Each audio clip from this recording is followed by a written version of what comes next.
जी अस्सलाम वालेकुम. Today it is 5th of August 2020 and the remaining portion of the chapter 4 related to class 9th subject physics is going to be discussed here. First of all, assalamu alaikum to everybody. Today our topic is second condition of equilibrium. You have read about first condition of equilibrium. If I am going to take a review of it, then we read that in first condition of equilibrium, summation f, summation fx and summation fy, that is equal to 0. The sum of all the forces acting along x-axis, whereas the sum of all the forces acting along y-axis, that should be 0. It means if we are going to add all the forces acting along y and x-axis, that is summation f, which is equal to summation fx plus summation fy, its result should be equal to 0. So that in that case we said that the body is in the first state of first condition of equilibrium, not state. The states are coming ahead. Now we are going to discuss second condition of equilibrium.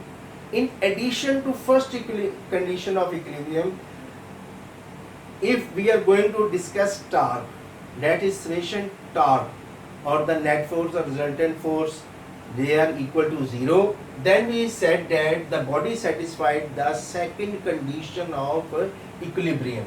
So here we in mathematical form we see that summation f is equal to 0, sigma or summation fx 0, sigma or summation fy 0. In addition to these three conditions, we have the fourth one, that is summation tau is equal to 0.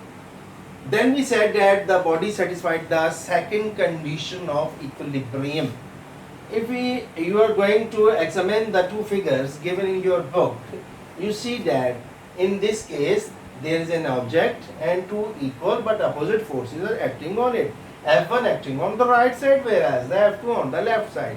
These two equal and opposite forces are acting along the same line, and in the net force or the resultant force should be equal. There is no rotation in the body in that condition. Whereas when F1 is acting in this direction, whereas F2 in this direction, then these two forces are acting along different lines. Their line of action is different. In such a case, there is a torque produced in this body. Rotational effect will create, but the net force is 0. So we say that this is in the this body fulfills the requirement of the second condition of equilibrium. In addition to these,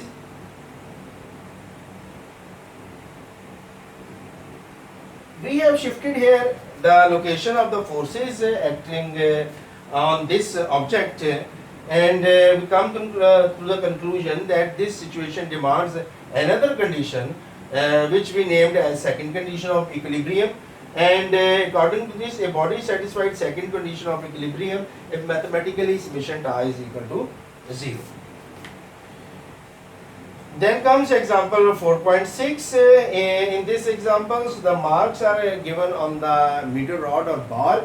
You have to first of all focus the points or which are given in the centimeter, and then convert it into meter, and then come to the clockwise and anti-clockwise moment, calculated with the help of the formula of torque. Tau is equal to R cross F. F is the force acting, R is the moment arm.